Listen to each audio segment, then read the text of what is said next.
Bilasa na naman si Kidlat. Grabe pagod ko. Kaya ako stok-tok doon, no. Hinanap ko yung binaon ko sa gitna ng laot, ng kuan. Binaon kong kuan. Ayun, nalinis ko na. Ayun, no. Akala ko nawala eh. Ayun, no. Iuwi ko na lang muna ito. Yan. Karet na original. Hindi piki. Asarol. At barita. Pero parang hindi ko rin uwi kasi single ang dala ko eh. Hindi kaya. Pagod ako.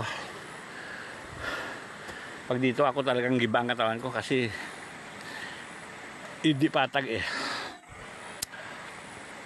Ayan, nakuha ko yung gamit na tinago ko doon sa ilalim ng lupa.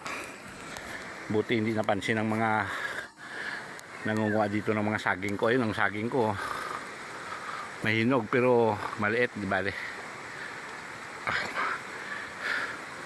Ang rambutan ko ikakalat ko na rin. May dala pala akong buto dyan na guyabano at saka kakao. Yan. Yung parang langka na sabi ko sa kanina, malalaki na, gabaywang ko na. Pwede na ilipat yun. Ayun, oh. Sayang dito ng lupa na to.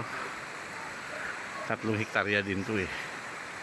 Kaya pagka bala ko nang ibenta rin kay hindi na kaya.